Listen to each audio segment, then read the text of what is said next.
हिंदी में यूपीएससी की तैयारी से संबंधित प्रोग्राम्स को देखने के लिए सब्सक्राइब करें स्टडी IQ IAS हिंदी।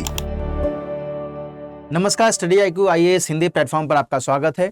दोस्तों, आधुनिक भारत की सीरीज के अंतर्गत मनोज सर ने जो प्रश्नोत्तर की श्रृंखला शुरू की है, उसी श्रृंखला को आज मैं आगे बढ़ा रहा हूं।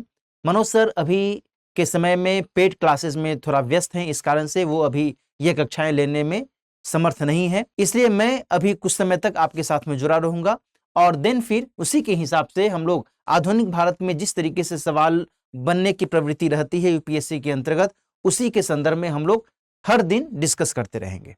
ठीक है, तो आज की इस चर्चा में हम लोग जो एक महत्वपूर्ण टॉपिक के संदर्भ में बातचीत करने वाले हैं, जिससे सवाल बनने की संभावनाएं अक्सर रहती हैं।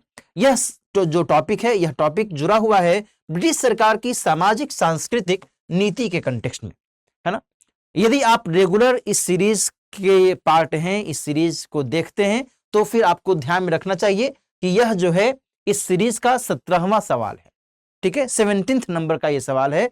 इसी के संदर्भ में हम लोग चर्चा करने वाले हैं। टॉपिक को यदि हम देखें तो इससे यह प्रतीत होता है कि भारत में ब्रिटिश औपनिवेशिक सत्ता के अंतर्गत जो उस सरकार की सामाजिक और सांस्कृतिक गतिविधियां रहीं, जो नीतियां रहीं, वो नीतियां क्यों अपनाई गईं और किस तरीके से अपनाई गईं, ये समझने की जरूरत है। और इसी के आधार पर यह सवाल बनाया गया है कि ब्रिटिश सरकार द्वारा लागू की गई सामाजिक सांस्कृतिक नीतियों और उनके उद्देश्यों की चर्चा कीजिए। देखो, जो सवाल है, इस सवाल में दो पक्षों को ध्यान में रखने की जरूरत है। पहला पक्ष क्या कहता है? पहला पक्ष कहता है कि ब्रिटिश सरकार के द्वारा लागू की गई जो सामाजिक सांस्कृतिक नीतियां हैं, उनको बताना है। ठीक है। जो दूसरा पक्ष है इस सवाल का, वह कहता है कि इन नीतियों के उद्देश्यों को भी बताना है कि आखिर किस वजह से, किस मकसद से ब्रिटिश सरकार ने इन नीतियों को लागू किया।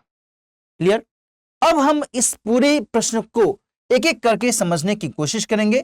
इस प्रश्न का जो उत्तर है, इस प्रश्न के उत्तर का जो प्रारूप है, वह क्या हो, किस तरीके से हम उत्तर की शुरुआत करें, क्या मेन बॉडी में हो और किस तरीके से इसे हम कॉन्क्लूड करें, ये तो हम लोग समझेंगे ही, मैं आपको बताऊंगा ही। लेकिन आगे बढ़ने से पहले एक दो पॉइंट्स मैं आपको और इंडिकेट कर दूं, ताकि आप प्रश्न का उत्तर लिखने के दौरान इन बातों का ध्यान रखें, है ना। देखो, जब भी हम इस तरीके से वन लाइनर सवाल देखते हैं, तो फिर जो शब्दों की सीमा होती है, उन सीमाओं को भी ध्यान में रखने की आवश्यकता होती है। मान कर चलो कि यदि हम इस तरीके से जो सवाल बना रहे हैं, यह 15 मार्क्स का सवाल है और इसमें 250 वर्ड्स में उत्तर देना है। क्लियर? या फिर यह भी हो सकता है कि इस तरीके का जो सवाल है, यह 10 मार्क्स का हो और इसमें 150 शब्दों में आपको उत्तर देना है ना। दोनों ही स्तरों पर आप इस प्रश्न का उत्तर बेहतर तरीके से लिख सकते हैं। क्लियर? शब्द सीमा को हमेशा ध्यान में रखना है, क्योंकि जब हम शब्द सीमा का ध्यान रखेंगे तो आप परीक्षा भवन में सही तरीके से समय प्रबंधन भी कर सकेंगे, टाइम मैनेजमेंट भी कर सकेंगे। अदरवाइज एक ही सवाल का उत्तर लिखने में आपको समय ज्यादा लग जाएगा और देन फिर आप आगे टाइम मैनेजमेंट करते हुए सभी प्रश्नों के उत्तर लिखने में सहजता महसूस नहीं कर पाएंगे, है ना। इसलिए ये ध्यान में रखना जरूरी है कि आखिर हमें कितने शब्दों के अंतराल में उत्तर लिखना है। एक बात और मैं आपको बताऊं कि जब भी आप इस तरीके से उत्तर लिखते हैं, मेरे ख्याल से मनोज सर ने निश्चित तौर पर आपको इसके बारे में समझाया होगा, फिर भी मैं आपको संकेत कर दूं कि यदि 250 वर्ड्स में या फिर 150 वर्ड्स में उत्तर लिखने की बात की जा रही है, तो इसका अर्थ यह भी कतई नहीं है कि आपको इतना जो वर्ड का लिमिट है आपको पार करना ही करना है या फिर इसको टच करना ही करना है। आप चाहे तो 250 के जगह पर आप 200 से 225 वर्ड्स में भी अपने उत्तर की समाप्ति कर सकते हैं। दूसरी तरफ जो 150 वर्ड्स का सवाल पूछा गया है, इसमें भी आप चाहे तो 120 से लेकर के 125 वर्ड्स में उत्तर की समाप्ति कर सकते हैं। साथ ही जो दूसरा पक्ष है इस पूरी कंटेक्स्ट में, यह भी है कि इसका अर्थ यह भी नहीं है कि आप उत्तर को मात्र 100 वर्ड्स में या फिर आप उत्तर को मात्र 60 से लेकर के 75 वर्ष में ही कंप्लीट कर दें। यह नहीं, आप इस सीमा का इस्तेमाल कर सकते हैं, बट इस सीमा का इस्तेमाल नहीं कर सकते, क्योंकि फिर जो उत्तर की डिमांड है वह उत्तर की डिमांड आप नहीं फुलफिल कर पाएंगे। क्लियर? ये आपको ध्यान में रखने की जरूरत है। अब देखो, फिर से हम सवाल पर आ जाते हैं। सवाल में क्या पूछा गया है? सवाल में देखो 2 डायमेंशंस की चर्चा जो की गई है, इसमें हमें यह समझना होगा कि ब्रिटिश औपनिवेशिक सरकार जिस तरीके से भारत में कार्य करना शुरू कर चुकी थी 1757-1764 के बाद, उसके दौरान ब्रिटिश सरकार ने कौन सी ऐसी नीतियां अपनाई भारत के सामाजिक और सांस्कृतिक परिप्रेक्ष्य को ध्यान में रखते हुए, जो उसके अपने हित को फुलफिल करती थी। पॉइंट टू बी नोटेड कि ब्रिटिश औपनिवेशिक हित सर्वोपरि है ना, इस बात को आप हमेशा ध्यान में रखिएगा।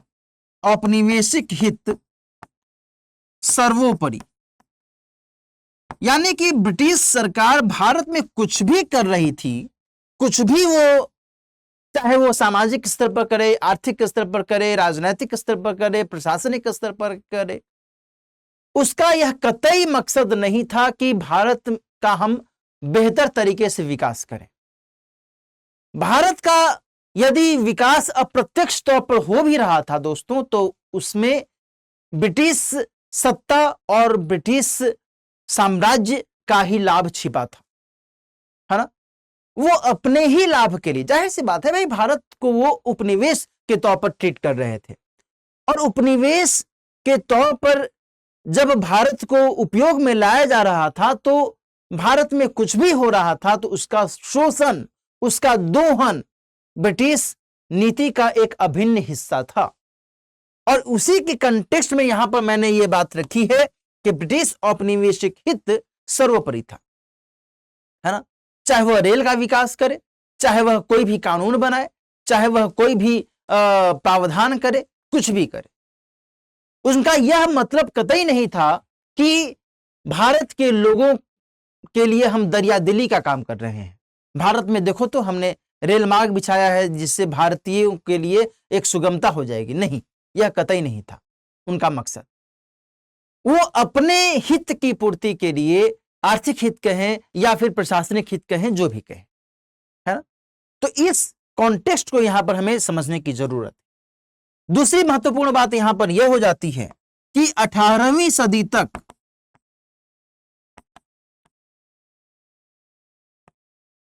भारत की सामाजिक, सांस्कृतिक परिप्रेक्ष्य में अहस्तक्षेप की नीति, ध्यान से समझना इसको, अहस्तक्षेप की नीति, है ना। जब हम 18वीं सदी की बात कर रहे हैं दोस्तों, तो फिर आपको ये बात ध्यान में रखनी चाहिए कि बात चल रही है 1799 तक की, है ना। और आपको मैं ध्यान दिलाऊं कि 1757 में क्या होता है, प्लासी का युद्ध होता है, 1764 में क्या होता है, बक्सर का युद्ध होता है ना। और इस कंटेक्स्ट में जो ब्रिटिश औपनिवेशिक शासन है वह अब यहां पर अपनी जड़ें जमाने की फिराक में है। वह चाह रहा है कि हम कैसे भी करके भारत में केवल एक व्यापारिक कंपनी के तौर पर ही न रह जाएं, बल्कि हम यहां पर अपनी जड़ें इस तरीके से मजबूत करें ताकि हमारा आगे जो आने वाला भविष्य है, इस कंपनी का जो आगे आने वाला भविष्य है, वह और मजबूत हो सके और हम यहां से बहुत बड़ी मात्रा में आर्थिक लाभ प्राप्त कर सके, है ना।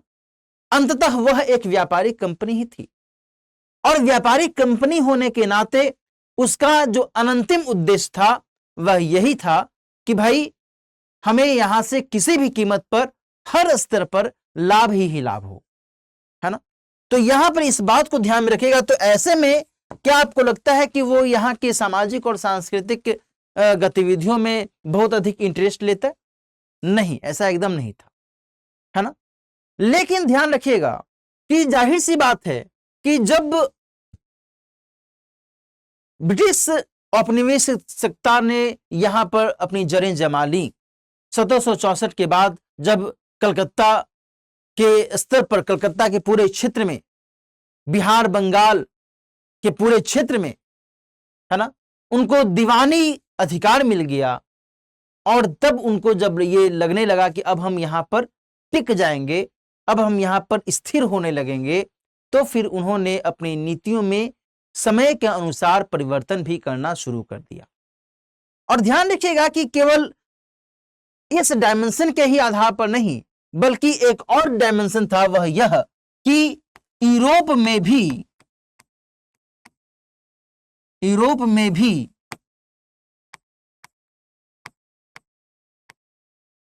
परिवर्तन की लहर, है ना, और इस परिवर्तन की लहर में हम औद्योगिक क्रांति, मैं शॉर्ट फॉर्म में लिख रहा हूं, मेरे ख्याल से आपको दिक्कत नहीं होनी चाहिए, आप समझ पाएंगे, है ना।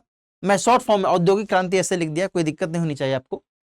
औद्योगिक क्रांति की शुरुआत हो चुकी थी। वहीं दूसरी तरफ फ्रांसीसी क्रांति 1780-85 के बाद की जो गतिविधियां चलती हैं, नेपोलियन बोनापार्ट की जो भूमिका होती है, और फ्रांसीसी क्रांति के माध्यम से जो स्वतंत्रता, समानता, बंधुत्व का एक नारा प्रसिद्ध होता है, इसका भी प्रभाव ब्रिटिश नीतियों पर पड़ता है। क्लियर? जहां तक बात है औद्योगिक क्रांति की, यहां पर इस बात को नोट कीजिएगा कि औद्योगिक क्रांति के माध्यम से क्या होता है कि मशीन का इस्तेमाल कम होगा या ज्यादा होगा? ज्यादा होगा। ऐसे में पूंजीवादी व्यवस्था मजबूत होगी या कमजोर होगी? मजबूत होगी। तो पूंजीवादी व्यवस्था को मजबूती मिलती है ना। और इसके साथ साथ जो भारत है, भारत को एक बेहतर बाजार के तौर पर यहां देखा जा रहा है। क्लियर? भारत को बेहतर बाजार माना गया।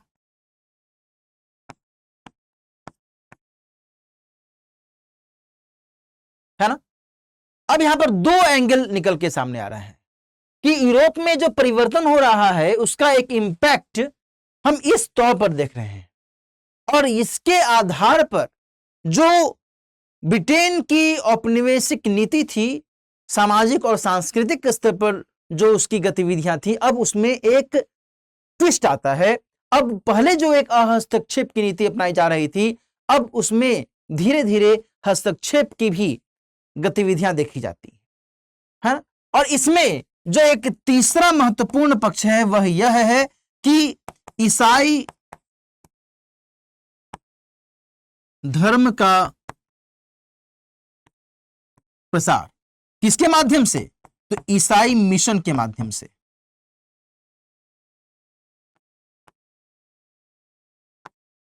है ना। मेरी बात समझ में आ रही है? तो ये कुछ ऐसे प्लॉटिंग है, इन्हीं प्लॉटिंग के आधार पर ब्रिटिश सरकार के द्वारा भारत में सामाजिक और सांस्कृतिक नीतियों में परिवर्तन की कुछ गुंजाइशें देखी जाती हैं।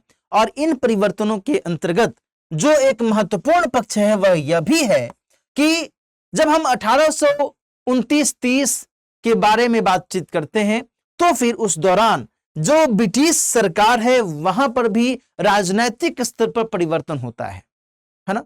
और यहां पर जो राजनीतिक स्तर पर परिवर्तन होता है, इसमें विग दल की सरकार ब्रिटेन में आ जाती है ना, ब्रिटेन में। और ये जो सरकार है दोस्तों, यह परिवर्तन का पक्षधर है ना। तो ये जो पहला पॉइंट, दूसरा पॉइंट, तीसरा पॉइंट, चौथा पॉइंट है, ये आपको ध्यान में रखना है कि आखिर किस आधार पर ये नीतियों में परिवर्तन की तरफ ये आगे बढ़ रहे हैं। जो एक पांचवा पक्ष है वह यह है कि बेंथम नाम के जो एक विचारक रहे हैं, बेंथम वादियों के माध्यम से दार्शनिक परिवर्तन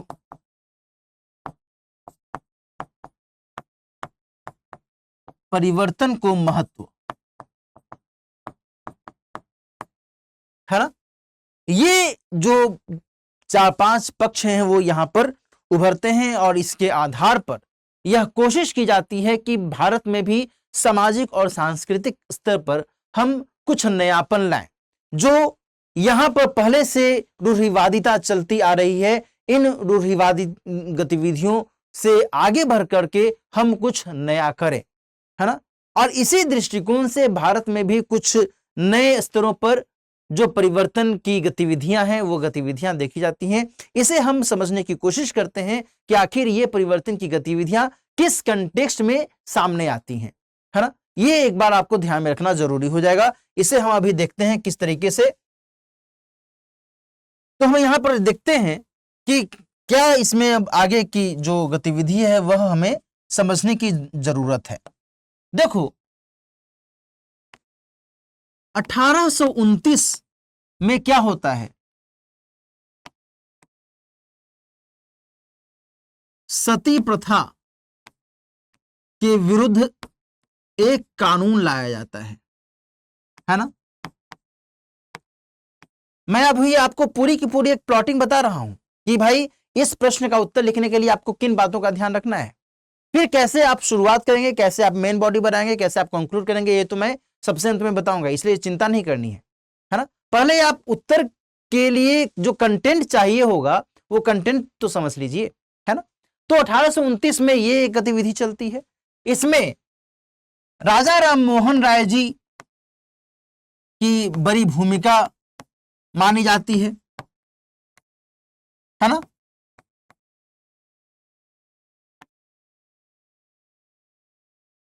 रेगुलेटिंग 17 के द्वारा सती प्रथा के उन्मूलन से संबंधित जो कानून है उसको पास किया जाता है। लॉर्ड विलियम बेंटिक इस समय गवर्नर जनरल के तौर पर काम कर रहे हैं, मेरे ख्याल से आपको इसके बारे में जानकारी होगी, है ना। इसके बाद 1843 में भारत में दास्ता के उन्मूलन से संबंधित जो कानून है वो पारित किया जाता है। इसके बाद 1856 में विधवा विवाह अधिनियम को लागू किया जाता है, विधवा विवाह कानून, है ना। और इसके संदर्भ में भारत के किस समाज सुधारक के द्वारा बहुत अधिक प्रयास किया गया, तो वे हैं ईश्वर चंद्र विद्यासागर,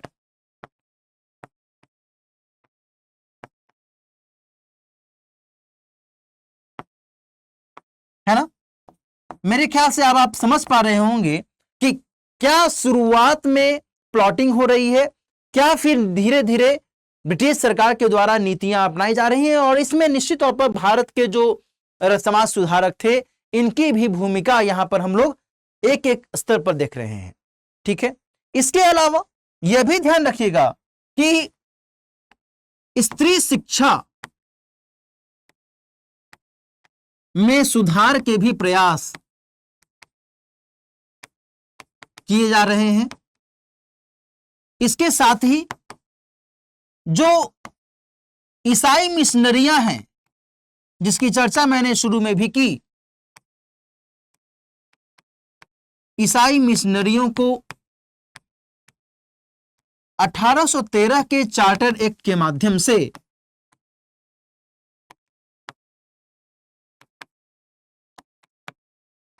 भारत में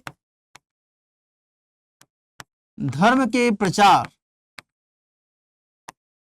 की अनुमति,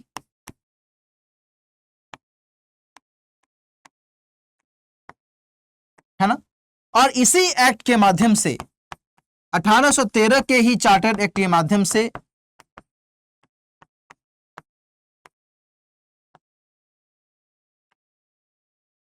शिक्षा के लिए 1,00,000 रुपए, शिक्षा के उत्थान के लिए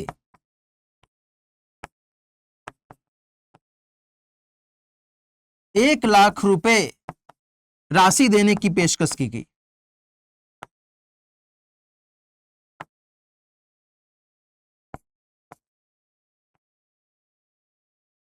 है ना?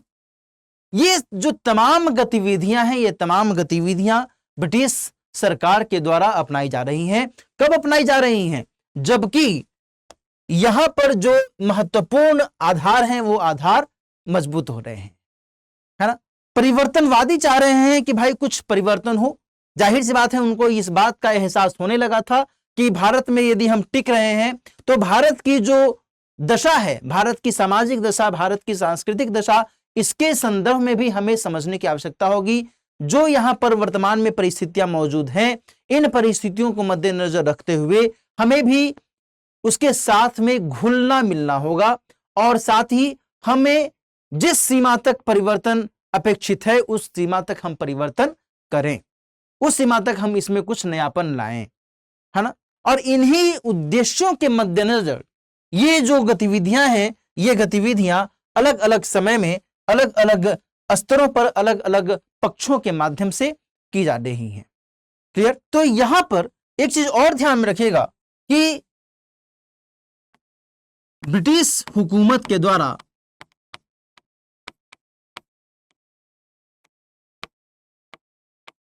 भारत में जातिवाद और संप्रदायवाद को भी बढ़ावा देने की कोशिश, है ना?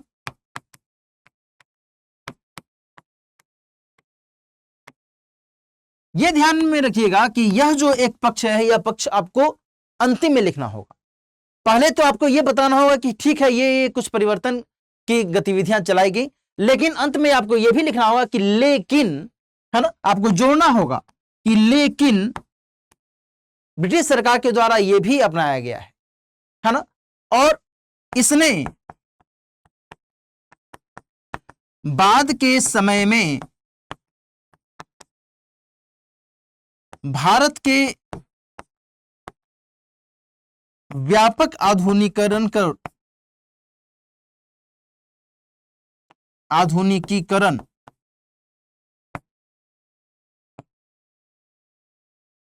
पर से ध्यान हटाया, है ना? क्योंकि अब इसे लगने लगा बाद के समय, शुरुआत में तो इसने परिवर्तन की कोशिश की। परिवर्तन की कोशिश क्यों की गई यह मैंने आपको पहले बता दिया, किस किस आधार पर। लेकिन बाद में इसे लगने लगा कि भाई यदि हम बहुत अधिक यहां पर ड्रास्टिक चेंज लाएंगे तो ये हमारे लिए हितकारी नहीं होगा, है ना? और जो एक हिचकिचाहट है, वह हिचकिचाहट इसके माध्यम से प्रकट होती है कि भाई वो अब जातिवाद और संप्रदायवाद को बढ़ावा देने लगता है। अब यहां पर फूट डालो और राज करो की नीतियों को भी प्रश्रय दिया जाने लगा। हिंदू मुस्लिम के बीच में एक विभेदकारी नीति अपनाई जाने लगी, ताकि यहां के लोग यदि एकजुट हो जाएंगे तो फिर वो हमारे लिए नुकसानदेह हो सकते हैं, तो क्यों नहीं हम इनको अलग अलग ही रखें, है ना? यहां के लोग जैसे हैं, जिस तरीके से ये रह रहे हैं, हम इसमें किसी भी स्तर पर कोई हस्तक्षेप न करें। तो जो शुरुआत में एक नीति अपनाई गई थी अहस्तक्षेप की, वह अहस्तक्षेप की नीति बाद में भी फिर अपनाए जाने की कोशिश की जाती है। बाद में यदि जो विद्रोह भी होते हैं, चाहे वो जनजातीय विद्रोह हो, चाहे वो सामाजिक स्तर पर कोई विद्रोह हो, तो उस विद्रोह का जो एक मकसद था वो ये था कि ब्रिटिश शासन की जो औपनिवेशिक नीतियां हैं, वो औपनिवेशिक नीतियां हम बर्दाश्त नहीं करें, है ना? और इन तमाम गतिविधियों के आधार पर आप समझ सकते हैं कि किस तरीके से जो ब्रिटिश शासन है वह अपना जो पलड़ा है भारत में मजबूत करना चाहता है। तो इस पूरी चर्चा के आधार पर जो उत्तर की फ्रेमिंग है वो आप इस तरीके से लिख सकते हैं कि ब्रिटिश पहला जो पक्ष है ना, यहां पर मैं 1 नंबर दे देता हूं, जिसमें आपको लिखना चाहिए कि ब्रिटिश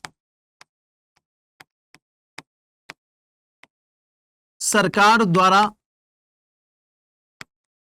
सामाजिक, सांस्कृतिक नीति अपनाने का आधार, क्या आधार था? ये आप उन 5 फैक्टर्स को बता सकते हैं। औद्योगिक क्रांति, फ्रांस की क्रांति, ईसाई मिशनरियों का आगमन, है ना, इन तमाम गतिविधियों को आप बता सकते हैं। साथ ही जो दूसरा फैक्टर है उसमें आपको यह बताना होगा कि क्या नीतियां अपनाई गई, है ना, जिसमें आपको यह बताना चाहिए कि भाई दास्ता का उन्मूलन, है ना, सती प्रथा का जो उन्मूलन है वो, विधवा विवाह अधिनियम को लागू करना, है ना, इसके अलावा स्त्री शिक्षा में सुधार। ठीक है, इसके बाद जो एक तीसरा पक्ष है वह आपको यह भी बताना होगा कि जो जातिवाद, संप्रदायवाद का विकास, यह बताना होगा, है ना, और अंत में कंक्लूड करना होगा कि ब्रिटिश औपनिवेशिक हित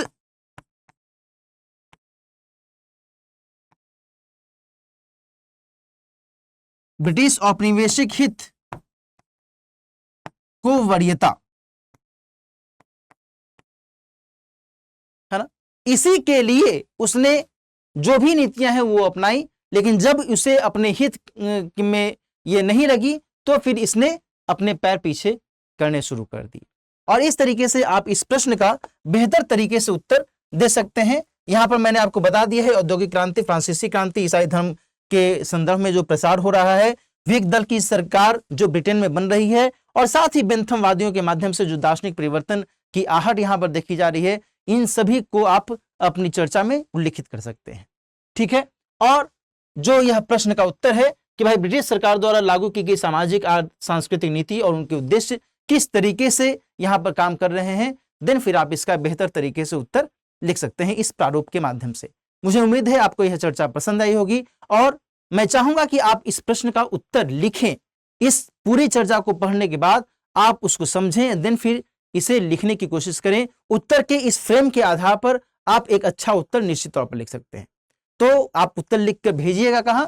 तो आप इसे मेरे मेल आईडी पर भेज सकते हैं, और मेरा जो मेल आईडी है वो है dilip.kumar@studiiq.com, है ना,